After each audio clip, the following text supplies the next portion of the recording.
These are the supplements that nearly half of American consumers buy regularly, that ancient Romans couldn't stop eating, and that modern science still can't fully agree on.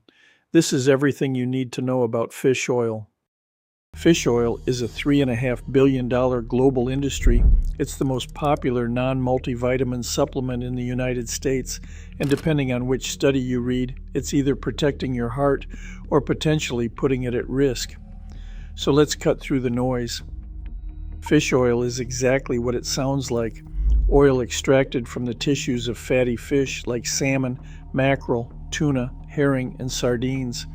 The reason it matters comes down to two specific omega-3 fatty acids, EPA and DHA. Your body needs these for everything from muscle activity to cell growth, but here's the critical detail. Your body cannot manufacture them. You have to get them from food or supplements, period. And this isn't some modern health trend. The Romans were all over this in the 8th century. They made something called garum, a sauce derived from the rotting intestines of fish mixed with salt. If you visit Pompeii today, the most commonly found relics are garum vessels. The stuff was wildly popular across every social class. The best batches fetched extraordinary prices, and the Romans loved it so much they exported it to Britain. So humanity has been consuming fish oil for well over 1,000 years. The modern scientific story really begins in the 1970s, when a Danish doctor named Jorn Dyerberg noticed something remarkable about the Greenland Inuit. Despite eating enormous amounts of fat from cold water fish, they had extremely low rates of heart attack and coronary events. In 1979, Dyerberg and his colleague Bang published a landmark paper concluding that fish lipids reduced coronary disease risk. That single paper launched decades of research and ultimately an entire supplement industry. Fast forward to today, and nearly 8% of American adults take fish oil supplements. Consumer spending on fish oil products in the U.S. hit approximately $1.8 billion in 2025. Fish oil accounts for over 70% of the omega-3 supplement market worldwide. Those are staggering numbers. So what does the science actually say about benefits? Let's start with what's most established. There is strong evidence that omega-3 fatty acids significantly reduce blood triglyceride levels. That's well documented. Multiple studies also report modest reductions in blood pressure, with greater effects seen in people with moderate to severe hypertension. For pregnant women, a 2023 meta-analysis showed that omega-3 intake during pregnancy was linked to reduced risk of preeclampsia, longer gestation, lower rates of preterm birth, and increased birth weight. A 2024 meta-analysis confirmed the preeclampsia findings across 16 studies. For your brain, DHA is enormous. It comprises approximately 97% of all omega-3 fatty acids in brain tissue. Research demonstrates measurable improvements in cognitive test performance and reduced amyloid beta accumulation, which is linked to Alzheimer's in populations receiving regular DHA supplementation. A 2024 meta-analysis also showed improvement in executive functioning among middle-aged and older adults taking omega-3 supplements. Now here's where it gets complicated, and honestly, where most videos on this topic either oversimplify or mislead you. There is a massive difference between eating fish and taking fish oil pills, especially for heart health. The American Heart Association recommends eating 2 servings of fatty fish per week, but what the AHA does not recommend is standard over-the-counter fish oil as a blanket disease prevention therapy for the general population. That jump is simply not supported by the evidence. In fact, a major UK biobank study involving over 415,000 participants found that people with no history of heart problems who regularly took fish oil supplements actually increased their risk of atrial fibrillation, which is a type of rapid, irregular heartbeat. A 2021 meta-analysis published in Circulation raised similar concerns about high-dose EPA and DHA above 2 grams per day, being linked to increased atrial fibrillation risk, especially in older adults.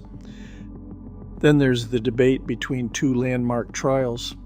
The REDUCE-IT trial showed that icosapent ethyl, a purified form of EPA, taken at 2 grams twice daily, a dose equivalent to nearly 12 servings of wild-caught salmon, reduced major cardiovascular events by 25% in high-risk patients already on statins. That's a huge result. But the STRENGTH trial, which used a combination of EPA and DHA rather than pure EPA, found 0 difference in cardiovascular events and was stopped early for futility. Research suggests that EPA stabilizes cell membranes while DHA may actually destabilize them, potentially counteracting EPA's benefits. Whether the difference comes down to pure EPA being superior or problems with REDUCE-IT's mineral oil placebo remains genuinely contested. So what should you actually do with all this information? For dosage, most health organizations recommend at least 250 to 500 milligrams of combined EPA and DHA daily for general health. The American Heart Association recommends about 1 gram daily for people with existing coronary heart disease. For high triglycerides, 2 to 4 grams per day under a physician's care. The European Food Safety Authority considers up to 5 grams per day safe, while the FDA sets 3 grams as the generally recognized safe limit. Here's a practical detail most people miss. A standard 1,000 milligram fish oil capsule contains only about 300 milligrams of actual omega-3s, roughly 180 milligrams of EPA, and 120 milligrams of DHA. The remaining 700 milligrams is other fatty acids and carrier oils. So if you're targeting a specific dose, read labels carefully. If you're shopping for fish oil, quality matters enormously. Look for third-party certifications from organizations like IFOS, which tests for potency, purity, and freshness, or GOED, which sets strict safety and content criteria. Over 200 brands now carry IFOS certification. Consumer Reports tested supplements in 2025 and found that 16 brands met all quality and safety standards, and notably none exceeded concerning levels of PCBs, an improvement over their 2012 testing. One critical thing to watch for is oxidation. Many over-the-counter products are exposed to oxygen, light, and heat during manufacturing and storage. Oxidized fish oils may actually become pro-inflammatory rather than anti-inflammatory, which defeats the entire purpose. If your fish oil smells or tastes strongly of fish, it's likely going rancid, and if a product has really strong added flavorings, they may be masking the taste of oxidized oil. Chemical form also matters for absorption. Fish oil in reesterified triglyceride form showed 124% bioavailability compared to natural fish oil, while ethyl ester forms showed only 73%. If you're considering alternatives, algal oil, derived from microalgae, has been shown to be statistically non-inferior to fish oil for DHA and EPA bioavailability in plasma, making it a legitimate option for vegetarians and vegans. Common side effects are generally mild: fishy aftertaste, heartburn, nausea, or loose stools. But fish oil can interact with blood-thinning medications and may increase bleeding risk, so if you're on anticoagulants, talk to your doctor first. Here's the bottom line. Fish oil supplements aren't magic pills, and anyone telling you they are is selling something. The strongest evidence supports eating actual fatty fish twice a week. If you're supplementing, know your reason. General health maintenance requires far less than managing high triglycerides. Choose quality products with third-party testing. Check the actual EPA and DHA content, not just the total fish oil amount. And if you have existing heart conditions or are on medications, involve your doctor. The science on fish oil is still evolving. A November 2025 study in the New England Journal of Medicine showed that daily omega-3 supplementation reduced serious cardiovascular events in patients receiving hemodialysis. New guidelines that same month endorsed 2 or more grams of EPA daily for managing residual triglycerides.